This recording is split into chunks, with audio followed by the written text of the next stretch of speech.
नमस्कार दोस्तों, स्वागत है आपका हमारे YouTube चैनल देव आस्था सीक्रेट्स में। दोस्तों, आज हम आपको किसी मंदिर या तीर्थ स्थान के बारे में नहीं बल्कि बताएंगे स्वयं भगवान शंकर के 11वें रुद्र अवतार के बारे में, जो श्री रामायण कथा के एक बेहद ही महत्वपूर्ण पात्र थे, जो अजर अमर हैं, संकट मोचन हैं, पवन पुत्र हैं और भगवान राम के सबसे प्रिय हैं। जी हाँ, हम बात कर रहे हैं बजरंगबली हनुमान जी की। आज हम आपको बताएंगे हनुमान जी के जीवन से जुड़े ऐसे कई रहस्य और कथा जो आपने पहले कभी नहीं सुनी होगी। तो आइए शुरू करते हैं संकट मोचन हनुमान की कथाएं कि आखिर क्यों उन्हें इस धरती पर आना पड़ा और क्यों उन्हें अमरत्व का वरदान प्राप्त है। आखिर इनका नाम हनुमान कैसे और क्यों पड़ा और क्यों इनके शरीर का रंग सिंदूरी है। हनुमान जी भारतीय महाकाव्य रामायण में सबसे महत्वपूर्ण व्यक्तियों में प्रधान हैं।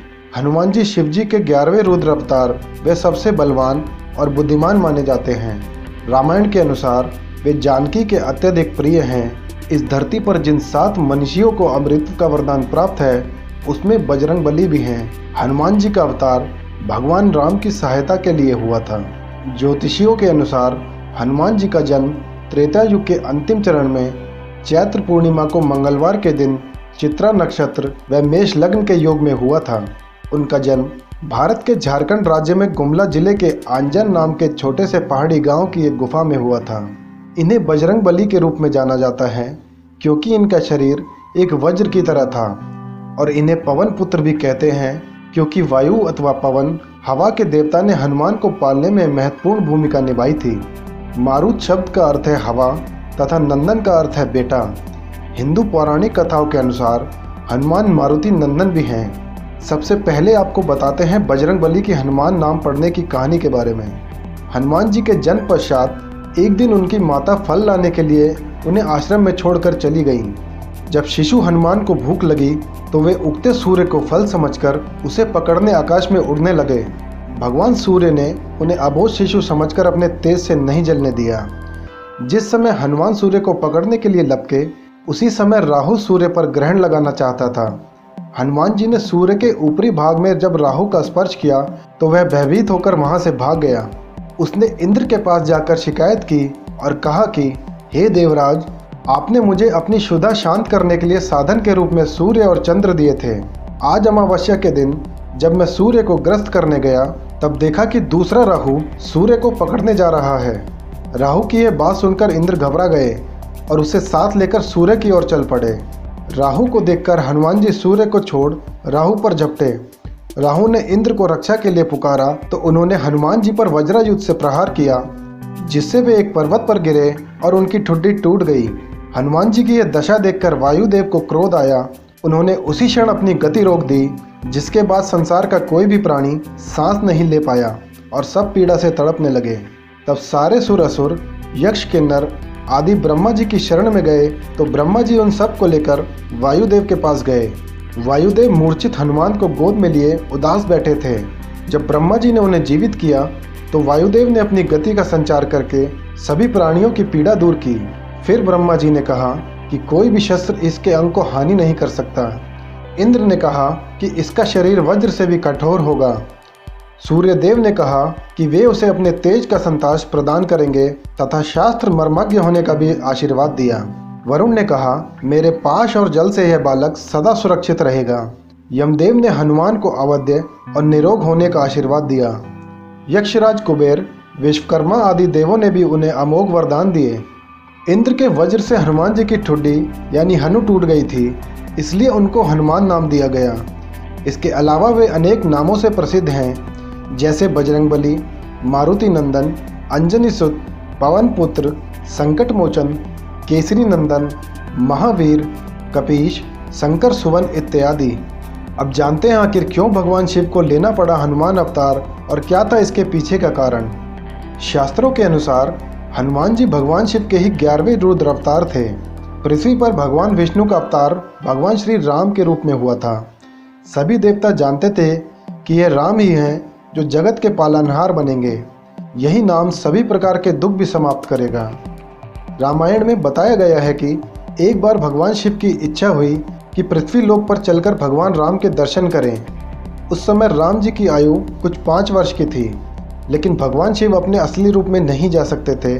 तो भगवान शिव ने माता पार्वती से अचानक खड़े होकर कहा कि पार्वती, मेरे राम ने जन्म लिया है और मुझे उनके दर्शन की प्रबल इच्छा हो रही है। मेरी इच्छा है कि अब मैं यहाँ से चला जाऊँ और पृथ्वी लोक पर ही रहूँ।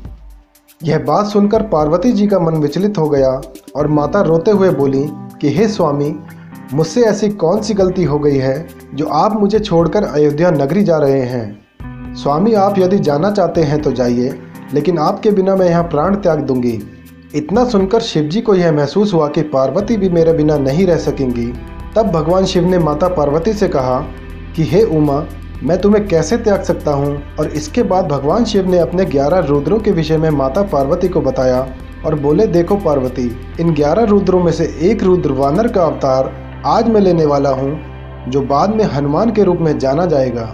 इस प्रकार भगवान शिव ने अपने रुद्र अवतार हनुमान जी को प्रकट किया और भगवान शिव ने रुद्र अवतार लेकर भगवान राम के दर्शन भी किए और माता पार्वती से दूर भी नहीं हुए। अब आपको बताते हैं कि हनुमान जी को लोग सिंदूर क्यों चढ़ाते हैं। एक दिन निर्वासन के बाद जब माता सीता और राम अयोध्या में वापस आए तो हनुमान ने माता सीता को सिंदूर लगाए देखा और पूछा कि हे माता, यह क्या दर्शाता है।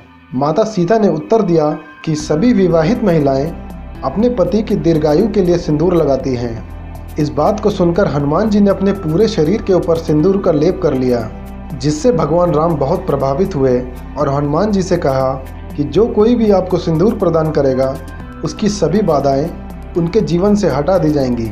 तब से लोग हनुमान जी को सिंदूर अर्पित करते हैं और उनकी सभी मूर्तियां सिंदूर रंग की हैं। अब बात करते हैं हनुमान के हृदय में श्री राम और सीता के किस्से की।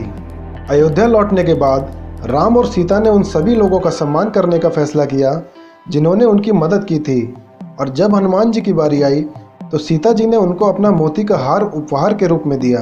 हनुमान जी के द्वारा हार प्राप्त करने पर उनके आंसू बहने लगे और वे प्रत्येक मोती में सीताराम को खोजने लगे।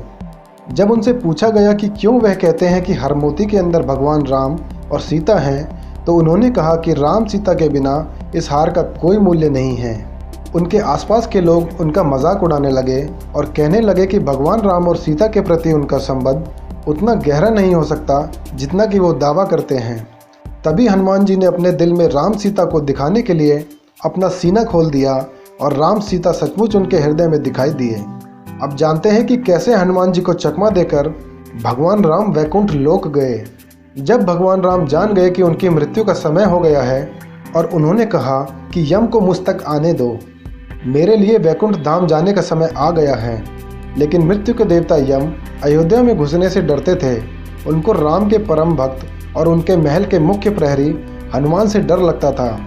यम के प्रवेश के लिए हनुमान जी को हटाना जरूरी था, इसलिए राम जी ने अपनी अंगूठी को महल के फर्श के एक छोटे से छेद में गिरा दिया और हनुमान जी को इसे खोजकर लाने के लिए कहा। हनुमान ने अपना कद छोटा कर एक भंवरे जैसा आकार बना लिया और उस छोटे से छेद में प्रवेश कर गए। वह छेद केवल एक छेद न था, बल्कि एक सुरंग का रास्ता था जो पाताल में सांप के नगर नागलोक तक जाता था। हनुमान नाग के राजा वासुकी से मिले और अपने आने का कारण बताया। वासुकी हनुमान को नागलोक में ले गए, जहां अंगूठियों का पहाड़ जैसा ढेर लगा हुआ था। वासुकी ने कहा, यहाँ आपको राम जी की अंगूठी अवश्य मिल जाएगी। हनुमान सोच में पड़ गए कि कैसे वो उस अंगूठी को ढूंढ पाएंगे। यह तो भूसे के ढेर से सुई ढूंढने जैसा था। लेकिन सौभाग्य से जो पहली अंगूठी हनुमान जी ने उठाई वो भगवान राम की ही थी। लेकिन वहाँ सारी अंगूठियाँ एक जैसी ही थी और हनुमान जी इन सबको देखकर सोचने लगे कि आखिर ऐसा कैसे हो सकता है। तभी वासुकी मुस्कुराए और बोले, जिस संसार में हम रहते हैं वो सृष्टि विनाश के चक्र से गुजरती है। इस संसार के प्रत्येक सृष्टि चक्र को कल्प कहा जाता है। इस कल्प के 4 युग या भाग होते हैं। दूसरे भाग या त्रेता युग में राम अयोध्या में जन्म लेते हैं। एक वानर उनकी अंगूठी का पीछा करता है और राम मृत्यु को प्राप्त होते हैं। इसलिए ही ये सैकड़ों हजारों कल्पों से चली आ रही अंगूठियों का ढेर है। सभी अंगूठियाँ वास्तविक हैं। अंगूठियाँ गिरती रहीं और इनका ढेर बड़ा होता रहा। भविष्य में राम की अंगूठी के लिए भी यहाँ काफ़ी जगह है। इतना सुनने के बाद हनुमान जी जान गए कि उनका नागलोक में प्रवेश और अंगूठियों के पर्वत से उनका साक्षात कोई आकस्मिक घटना नहीं, बल्कि भगवान राम का उनको समझाने का तरीका था कि मृत्यु को कोई नहीं टाल सकता। तो ये थी हनुमान जी से जुड़ी कई किस्से और कहानियाँ। आपको ये वीडियो कैसा लगा हमें ज़रूर बताएं, वे अपनी राय हमें अवश्य दें। ऐसी ही और वीडियोस के लिए देखते रहिए देव आस्था सीक्रेट्स। नमस्कार।